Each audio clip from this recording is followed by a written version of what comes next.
Welcome to Killscreen with Tim and Ben. I'm Ben. And I'm Tim. Hey, Tim. Welcome to episode 4. Today we're going to be a little bit behind because a certain game that we both know and love, Diablo, had its Season 5 start last week, patch 2.4. I think you could say we've been a little busy with that. I would say no lifing would be a more accurate example. Probably or vocabulary here, yes. Yeah. So we've been more than a little busy with Diablo, and we decided to push the recording back a little bit. But hey, you're here, you're back, you're ready for our review of our personal top games of 2015. We've broken them up into some categories for you. And a little while later, we're going to go over our most anticipated games of 2016. So we've got some winners, we've got some losers on this list, but any other random new exciting news for you this week, Tim, before we get into things? We heard earlier this week that Overwatch is officially coming in February, and we all know how excited we are for this one. So we got a little bit of news on that. Other than that, not too much. Oh, hey, I'm excited for new game modes and some new maps that they said would be coming with it. So I'm more than happy to wait a little bit longer for it. Absolutely, especially with the progression system implemented. There's going to be so much new stuff going on, so there's another week we'll want to just go ahead and take out of our lives and go ahead and prepare to poop sock and no life that game too. Bye. So much hype. Well, let's jump into it. We've got a few categories here for you today. We're going to go over our best single player game, best multiplayer game, best game with PvP component, overall top game, sleeper hit. You know, I always like the sleeper hits, one that you pick up and you're not sure if it's going to be good or not, and suddenly you're just amazed by it. Also, with that, our biggest letdown, the game we bought thinking it was going to be awesome and just things did not work out for you, and then our overall worst game. But we'll start it off with our best single player. Maker, what was your top single player game of 2015? My top single player game is definitely Super Mario Maker. This is one that I saw coming from a while ago, and I thought, wow, that looks like a lot of fun. And I haven't even had a chance to play it yet, but I've seen so many people play it via streams and AGDQ. But I just can't justify getting a Wii U just for a single game. But overall, it looks amazing, and the staying power and the longevity and the replayability of it looks amazing. So a top single player game, and you haven't even played it yet. Mm-hmm. Well, indeed. Yeah, well, if you think it's good, then that's what makes your top or your best single player game of the year. I've played dozens of Mario games. Maybe not quite dozens, but maybe half a dozen Mario games, and it incorporates all of that. I can't not give it the best single player game. Well, I do like Mario games, but personally, I also don't have a Wii U, so haven't picked up Super Mario Maker myself. My favorite single player game of 2015 had to be Ori and the Blind Forest. I got to watch some people on stream, and I picked it up that evening. The first day I saw it, I went, this looks like a lot of fun. So I picked it up, had a blast, ran through almost the entire thing before I got pulled away by another project, but I had a fantastic time with that game. It was a big hit for me. It does look visually appealing, and I've seen it speedran a few times, and it does look like a fun playthrough. Yeah, I definitely recommend it if you haven't picked it up yet, but maybe on a Steam sale or something in the future. So yeah, those are our two best single player games for 2015. I'll just go ahead and take the next one and do a little back and forth here. My best multiplayer for 2015, I'm going to have to hand it to Rocket League. One game that I did not expect to be super fun. I thought it would be a nice little gimmick, and it turned out to just be some of the most ridiculous multiplayer I've ever done. We had a group of guys staying up late, drinking for like 2 weeks straight, just doing stupid stuff in Rocket League, and so many internal jokes came out of that, and it was good. It was hilarious. We had a lot of fun. If my boy Mango is listening, you know, just gotta remember it's all about those angles, bro. Make sure you play them right. But what about you, Maker? Or Tim? Sorry, I've been calling you Maker while we've been playing Diablo, but it is Tim on this show. I gotta remember that. We've been going so hard in Diablo. I can't remember to call you Tim on this show. Oh man. My favorite multiplayer game of the year had to be Heroes of the Storm, or HATS as I called it.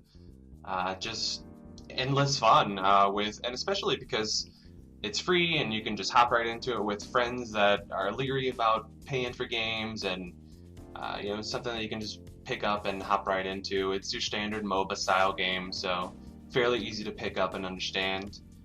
So yeah, Heroes of the Storm for me. It was a good time. We've had a lot of fun playing that game. I'd even say it's good for people that are afraid to get into the MOBA genre because of the daunting nature, the intimidation factor that comes with League and Dota. All of their item systems are a little impressive and a little scary if you've never dealt with them before. So having something not to mention the hero repertoire of 100 plus in certain of them. Yeah, it's insane. I mean, I think Dota's on a free model as well, so you can play any hero. I'm not exactly sure. I just never was interested in Dota or League, but I do know League. There's a pay system for heroes, which is pretty tough, especially when some of the better heroes have been more recently released and you can't play them. Right. I mean, HOTS has that same kind of thing too, but I feel like their rotation is quick enough, and there's a diverse enough hero pool that's not super imbalanced. But yeah, I feel like that's a lot of fun. It was a good game for me too this year. I have a lot of fun with you and some of our other friends in that one. Definitely. Let's go ahead and move on to our best PvP component. What do you think on that one, Tim? Well, I had a really hard time deciding on this one because early on in the year, one that me and you got into particularly hard, Grey Goo. It was an RTS that just came out of nowhere, and it was a PvP game. It had the 1v1 and 2v2 ranked, and that was really what I introduced it for because I wanted that 2v2 partner. And I feel like we got into it quite a bit. Unfortunately, it just suffered from just the game wasn't quite ready. It had a little bit of difficult time just keeping up with the game visually. Just even the top end systems are having a hard time keeping up with it. So I had a hard time deciding between Grey Goo, which came out earlier this year, and Heroes, which also came out about midway through the year. I enjoyed really both of them, so I had a hard time deciding between both. So tie between Grey Goo and Heroes of the Storm. For me, it was definitely Grey Goo. In particular, the 2v2 component was amazing. And mainly because I had never gotten into a strategy game before. I've always been pretty horrible at them. And it was your first RTS, right? I mean, I had dabbled before. Awesome. I'd played a round or two in Warcraft and Starcraft and always just kind of got stomped on and just walked away. But for Grey Goo, I had a great time. I thought it was fantastic. We played the hell out of that game for a couple weeks there, and it just, I agree. The player pool was too small. The game was coming out against some stiff competition with StarCraft 2, and it was very difficult to get some good games going, but while we did play it, it was a lot of fun. So we'll head on now to our top game, 2015. Overall top game. Tim, what was yours? I had to even give it to a game that I have never played before, Super Mario Maker, simply because I feel like out of all the games that came out this year, this is one that people will be playing for years to come. Just the ability to create your own challenges and maps, and there's going to be uncontested maps that people won't be able to beat for a long time. It has a lot of staying power, and I view it as probably the best game for the most people overall. But sadly, we don't have Overwatch this year, and I'm super hyped for that. Which, other than that, I'd have to go with Super Mario Maker. I'm pretty sure Overwatch is just gonna take like 3 categories next year when we do this again. It's gonna be the entire row for me. Best game of 2016. I'm just gonna run through it. This is gonna be a 5-minute show. Everything's Overwatch. Yeah. Oh man. What about you? Best game for you, Ben? Well, I jumped in, and another game, that series that I haven't played too much because I don't do a lot of single player games. I really like multiplayer, but I got a hold of Witcher 3. Same. And I really loved Witcher 3. I thought it was a lot of fun. The story was engaging. I never finished it. I have a horrible problem with finishing single player games. It's a big issue of mine. But the time I spent in Witcher 3 was great. It looked like it had some good replayability, going back and trying different styles of character. Another close second for me in this type of category was the Shadows of Mordor. They recently came out. They had a similar combat style, but they were just lots of fun. I liked the active parry and blocking and the different fighting styles that were in both games. The mounted combat in Witcher was just a lot of fun. I loved cruising up to groups and mowing them down. So I'll probably go back and visit that again soon and finish it up. But Witcher's definitely my top for the year, I think. Did you get a chance to play Witcher yourself? I have not. I saw people streaming it. It looked like a lot of fun, though. It did look like a lot of fun. Yeah, it was good. But I'm the same way. I have a hard time getting engaged in single player games. Yeah, I mean, they're fun to stream. The biggest problem for me is I don't have the engagement of playing with my friends. And you can just get bored jumping on and being like, well, I'm going to play games, and the only thing that's really available right now is Witcher because everybody's doing other stuff, and now I'm going to be bored. Yeah. But that's what keeps us coming back is that multiplayer. Yep. Well, let's move on to our sleeper hit. So we had our best game. Tim's was Super Mario Maker. I had Witcher 3. My sleeper hit was easy. The game I expected to do the worst and turn out the best was definitely Rocket League. Again, cheap to pick up, just super fun. I'm a little upset about the early DLC. I want to say like 6 months later they released a DLC pack. It kind of rubs me the wrong way sometimes, but I haven't picked it up personally. I can still play all the other game modes and just have a good time. So Rocket League, definitely my sleeper hit. What about you, Tim? Well, I wanted to know, Rocket League, it looked like a great party game, almost like a Mario Party, but without the Mario. So yeah, I can definitely see that one. Yeah, I can see but as far as my sleeper hit, there was a single player game called Until Dawn that was released this year, and I only got a chance to play it, but from what I had seen, I only got a chance to watch it, but from what I had seen of the game, that's all you really needed, because it was more of a story than a game too much anyway. It was like a choose your own adventure. You got to pick how your characters reacted to certain situations and decisions, and it looked like a lot of fun. I may eventually check it out because it's the whole game is like cinematic and fully voiced, and they got really nice voice actors. It just looks like a lot of fun. Actually one of the few single player games that I could actually get engaged in. And a great stream game. Was that kind of like a movie game, like those movie type games where you choose an action and then you're watching a cinematic? Yeah.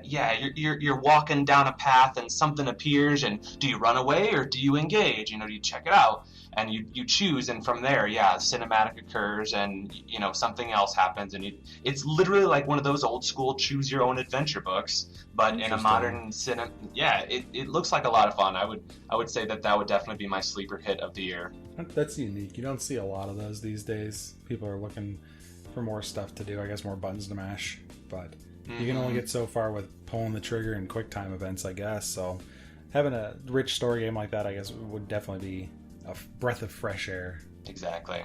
All right, well, let's bring it up to we gotta think of an award name for this. The worst gameplay, possibly the Butters Award. I don't know. Oh. we might dub this the Butters Award. Actually, here we go. We're gonna. No, that's right. It's our biggest letdown. So not our worst game. So the biggest letdown is definitely the Butters Award. There you go. You expected big things and they fell short and disappointed you. What was your Butters Award going to this year, Tim?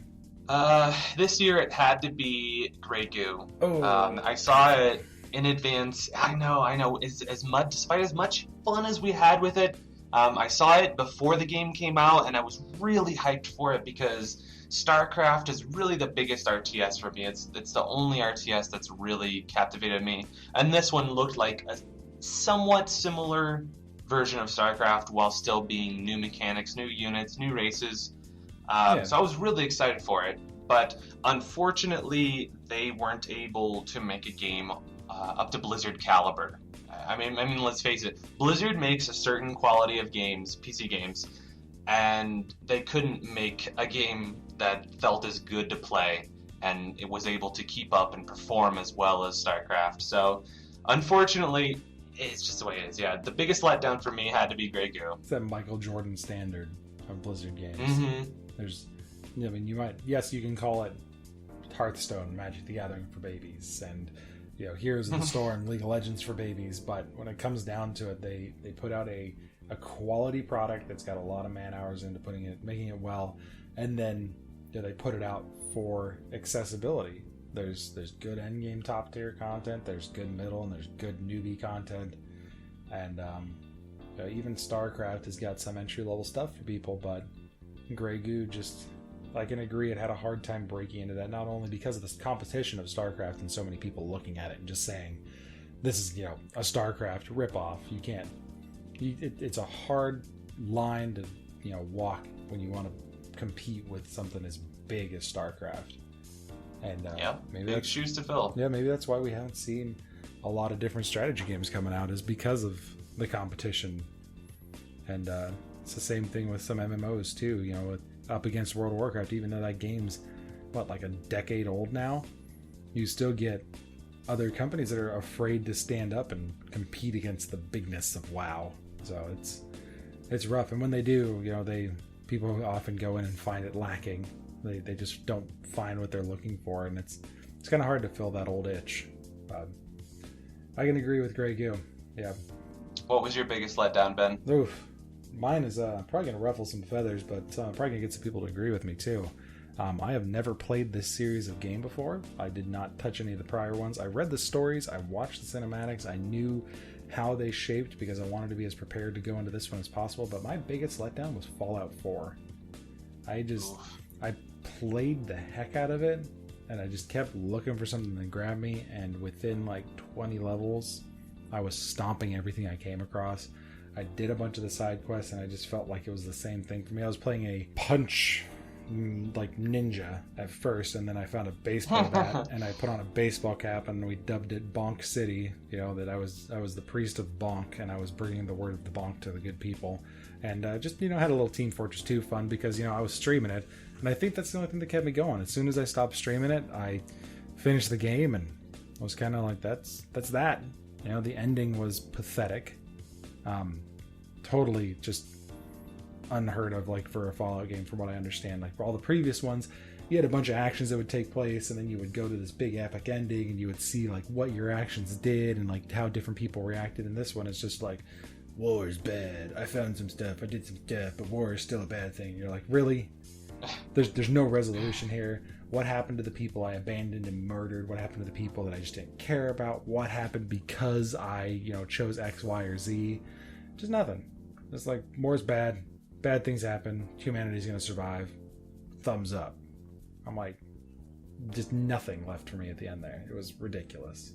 So yeah, Fallout 4 was pretty disappointing for me. It was not my best investment in a video game, unfortunately, because I'd heard such great things about the beginning of the series, and then I got to 4, and I was let down by the end of it. The only thing that kept me going was the interaction with the stream. And other than that, it was very lackluster in terms of a game, I feel. Okay. Did you ever have a chance to play it, or did you just watch some streams? Just saw some streams. Never been a fan of Fallout. I played the first 1 or 2, and I couldn't play for more than an hour before I was just bored. Yeah, but I guess just not our type of game. But from what I've heard in the community, Fallout 4 has been kind of the same way. And our buddy Benzie pointed out something that was really big for me too, and I saw it on the Reddit like a couple days ago. I think I saw it on the subreddit, but there was like a decision tree matrix for Fallout 3 and Fallout 3 New Vegas, and it was like, here's the different things you could choose, and the statements would be on the screen, and you would have to like decide, and then sometimes you'd have extra options because of your stats. And then you look at Fallout 4, and first of all the speech options are truncated down to like 1 or 2 words. I got a mod to fix that so I could see what I was going to actually say. And then secondly, like, your stats had nothing to do with it. And the final thing was, it doesn't matter what you choose, you're going to get pretty much the same outcome. Either you're going to get the FU outcome, that you don't care about them, or you're going to get the let's do the thing outcome. And it's really dumb. Like, 3 of the options, you say something sassy, or you say something normal, or you're like valiant, and then they're just like, okay, let's go do it. And you have no, like, your choices have no effect on how they respond to you. In the sense of, yeah, they might say something a little bit different, but they're just going to, go on and do the thing. Yeah, it doesn't sound that engaging. So, unfortunately, this kind of turned out being my biggest letdown. So, my Butters Award goes to Fallout 4. Alright, moving on.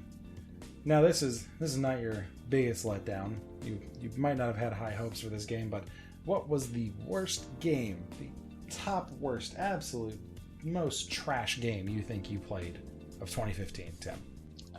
For 2015, the single worst game / cash grab has to be Star Wars Battlefront.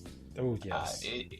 It was just a reskin of Battlefield, and it wasn't that good. Like it didn't have long-term playability. There was a massive DLC. We've spoke about this in previous podcasts. A massive paywall DLC that you're blocked even right after you buy the game. Just all thumbs down for Battlefront. I like I said, the early footage of it made it look pretty decent, but I knew it was going to be bad, and it turned out bad, and it's just not a good game. I'm sorry. Star Wars is a great franchise. Looking forward to Episode 8, but the game just wasn't all that good. Yeah, I mean, if you like Star Wars and you like Battlefield, that's what you're gonna get. But there's not a whole lot of depth beyond that, and I can agree that it's just the basic point-click shooter, go to the points, and it was definitely not engaging. It might not be my worst game because I still jump on it mainly because I got it for free. I want a copy. It's the only reason I own the game. But every time I get in and within 30 minutes I am just like, fuck this, I quit because I can't plug my HOTAS in and fly an X-Wing. What game in 2015 gets released with no joystick support for the PC? I don't fucking care if you put it out for controllers on the consoles. How could you not give us joystick support on the PC? Go fuck yourself. That is just terrible. It's the worst thing ever. And I've asked on the forums like 3-4 times. I've tweeted to them. I've done everything. And the most I get is like a mod. And the mod's like, well, maybe it'll come in the future. And EA doesn't respond. DICE doesn't respond. They don't give a shit. Their game's out. Selling for $100 a pop. They got their money. Yeah. They got their money. Let's get your DLC. Let's get your game. Let's get your extra skins. We'll get you $120 in our pockets and go fuck yourself. Yeah. Lazy and weak. Yeah. Very, very firmly, just re-cemented EA in the shit stain of game development right there, production, whatever you want to call it. Just fucking let's shove our giant money dicks down your throat and try to pump as much more out of you as we can, because that's all we care about. Not good content. Yep.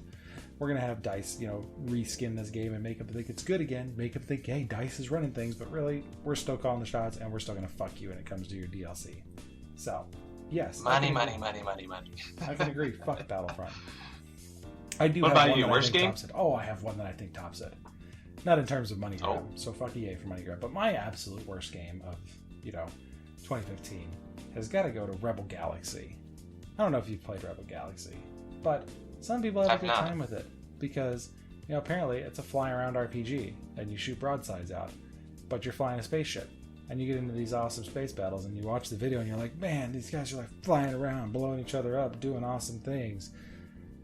And then you get into the game and you find out it's pretty much an RPG, which is fine. I can do quests, I can go on missions, I'm down with that. I want to upgrade my ship and get all this cool shit, but then you get out and you fly and you find out you are in a 3D environment adhered to a 2D fucking plane. Like, why would you give me a capital-sized ship with broadside, top turrets, bottom turrets, all these shields, and then just say, P.S., you can turn on your X and Y, or you can turn on your X-axis, I guess rotate around your Y-axis, so you can turn around the X field and look around, but fuck you if you think you're gonna, pull up and go upwards. So you're stuck to mouse movement. You can't use a joystick, obviously, to fly in 3D space. That could have been an easy competitor. Yeah, you're flying a big, fucking dreadnought, frigate-style ship, but you're out in space doing an RPG. Sure, leave the plane flat on which you acquire missions and, your objectives.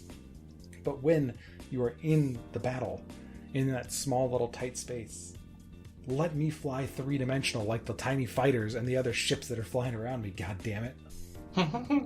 It's infuriating. Just if you had added that last oomph and just given me a little bit of leeway to go into three-dimensional space, I would have loved that game. I would have played it for hours, but I played 30 minutes to an hour of it, really tried to get in the 2D combat, and deleted it. Which is, fuck that game.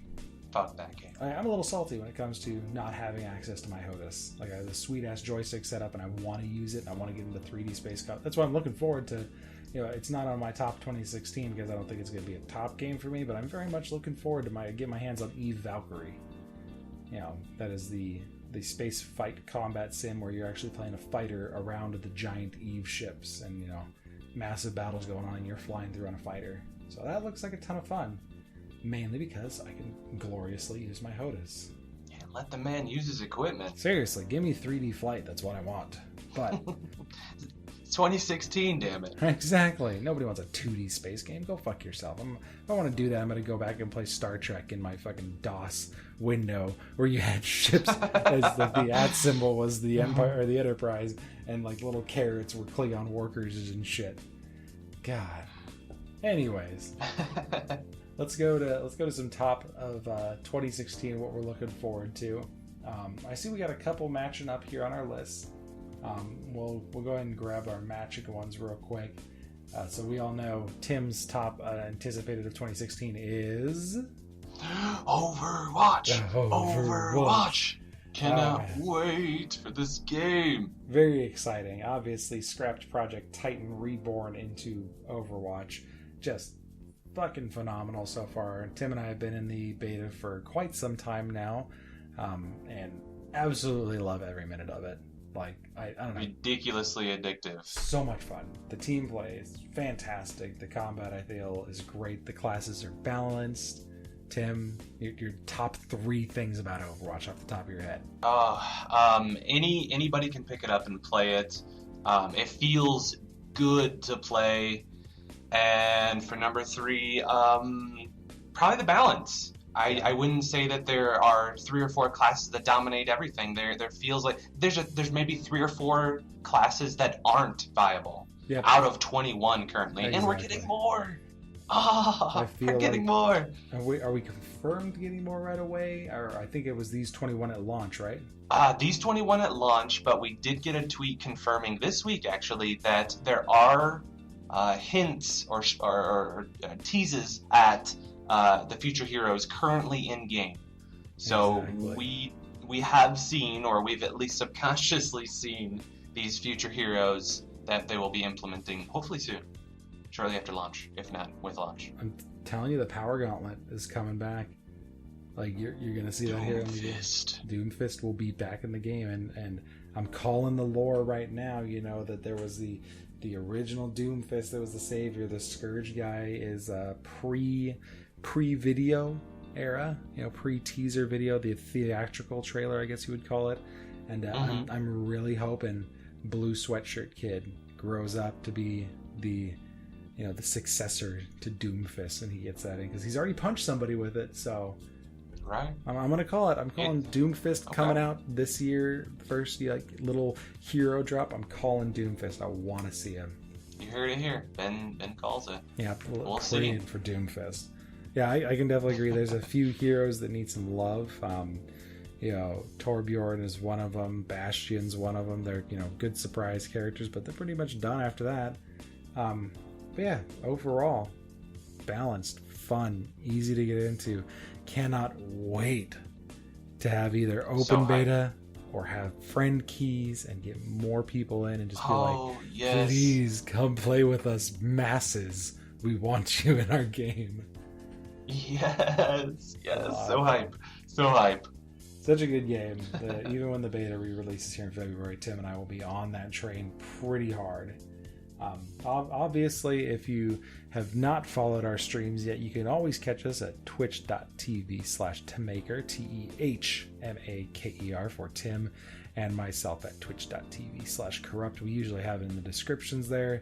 So if you ever want to see us play in these games, hit us up on our streams. I don't have a strict schedule anymore because I'm a little bit, just wanting to stream when I want to. Tim has got an 8 a.m. to whenever thing going on, I think. At least 4 hours a day. A little looser right now. Yeah.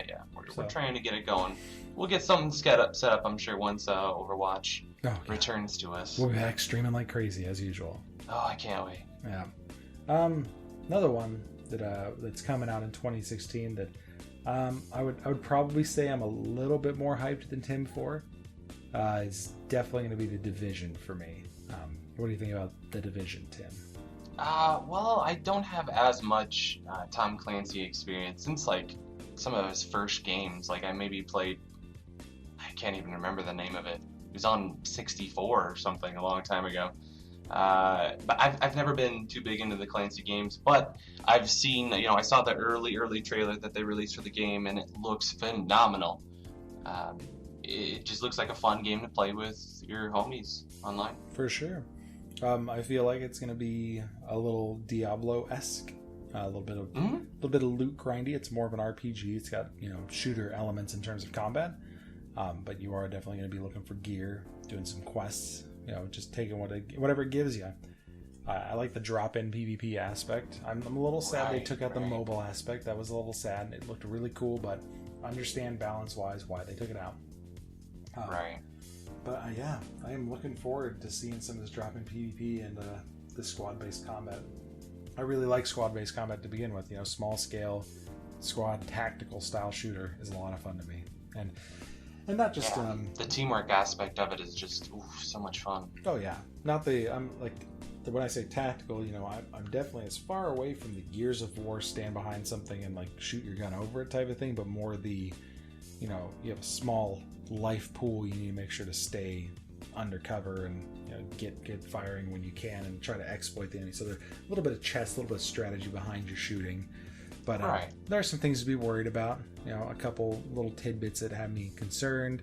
But in the end, I will probably get a good 50 to 100 hours out of this game minimum, I think, over its lifetime. Play with a few people and have a good time. I don't think I'm going to go ham on it, but I'll have a great time with The Division, I feel like. Yeah, absolutely. All right, Tim, well, you got 3 other ones that do not share my list. So why don't you hit those up and tell us a little bit about each one. All right. Well, first off, I guess I'll go with just start at the top and go down.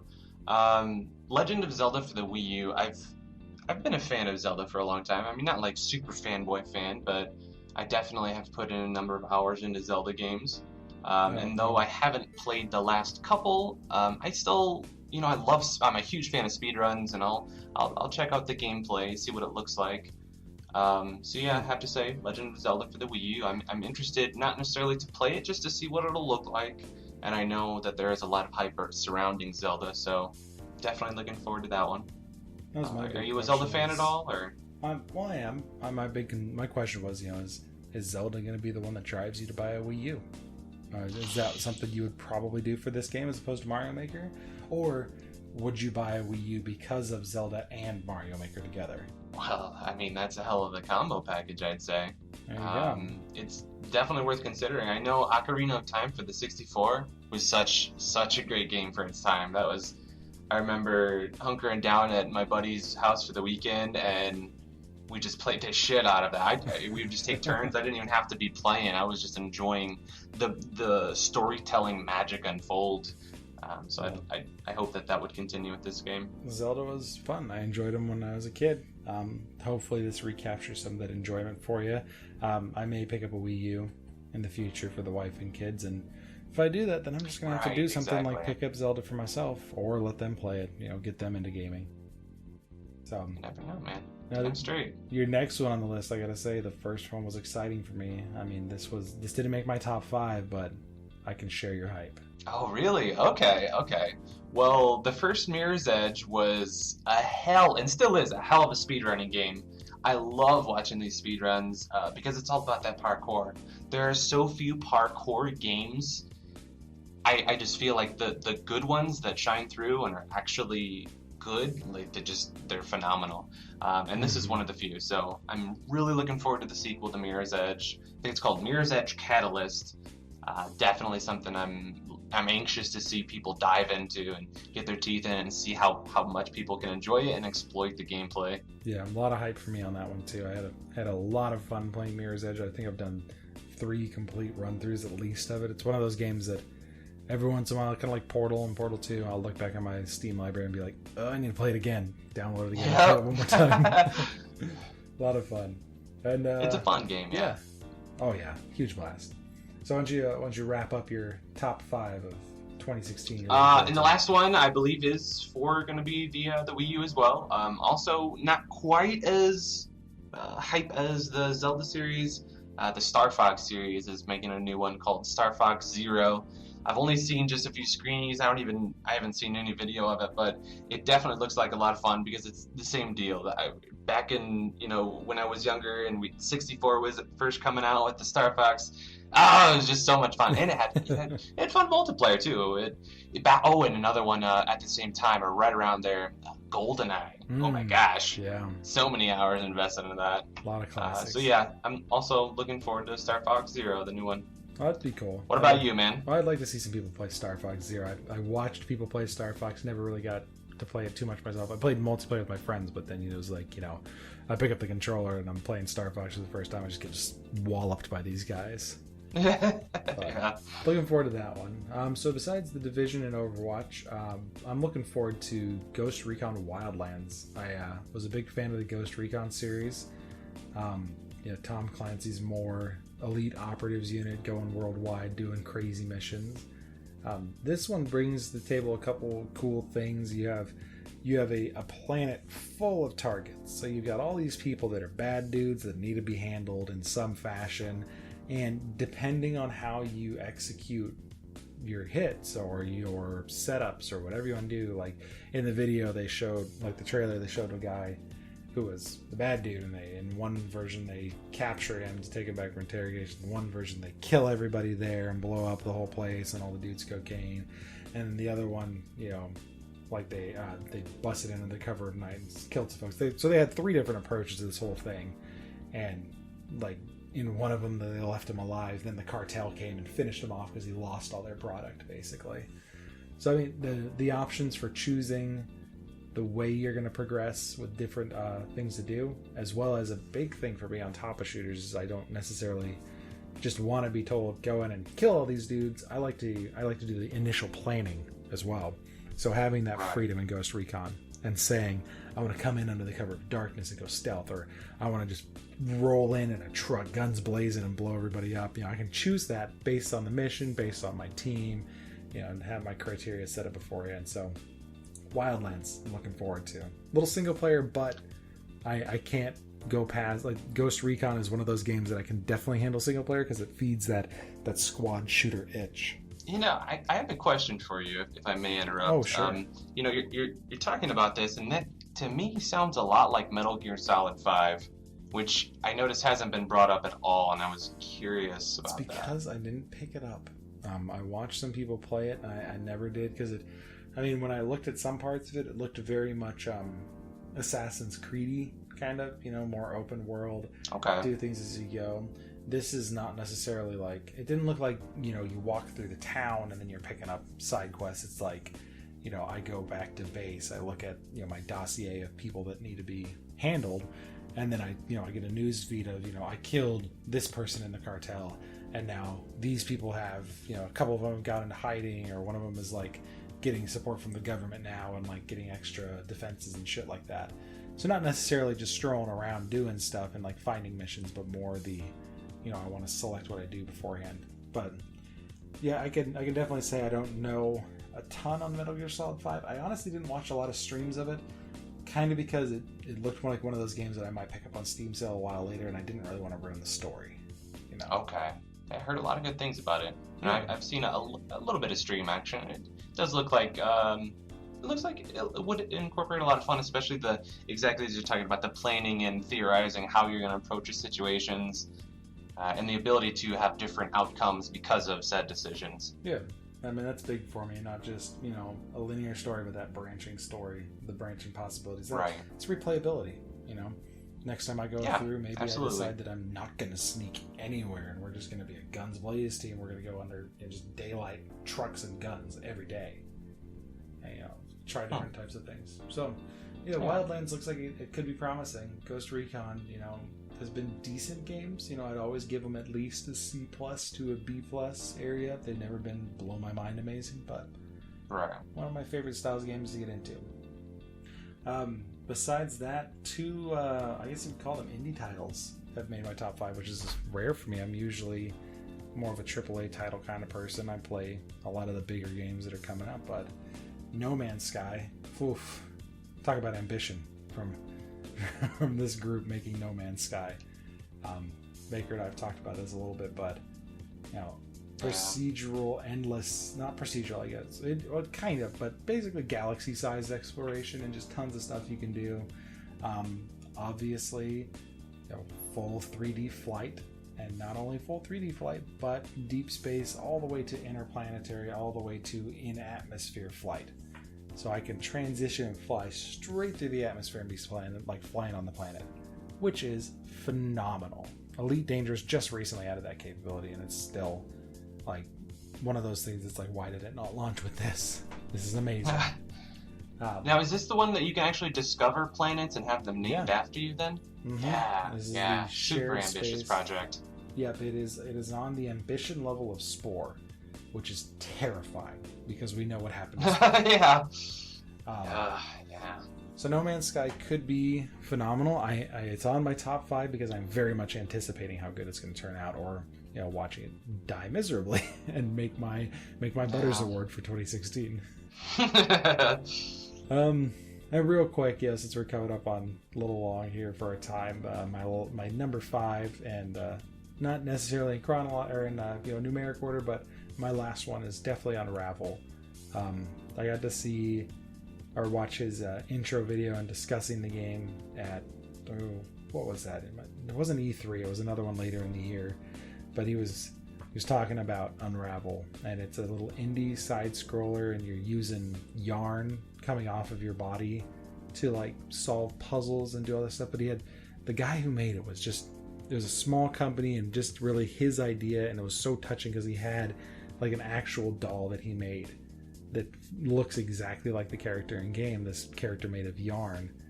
And he had pictures of him and his family, and he took this thing out with him when they were camping, and he would set it up in the woods and have the yarn coming off of it and solving these different scenarios just with the yarn on it, and it inspired him to put this directly into the game. And it looks so amazingly touching. Somebody absolutely loves this idea and poured everything of themselves into it, and I really want to play it.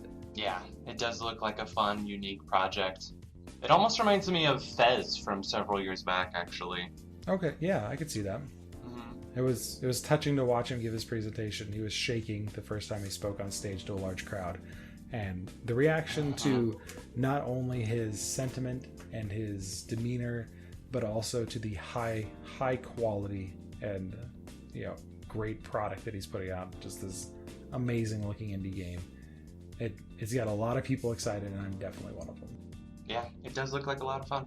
So yeah, that's it from us. I mean, that's our list of 2015. Maybe you guys agreed with some of it, maybe you didn't.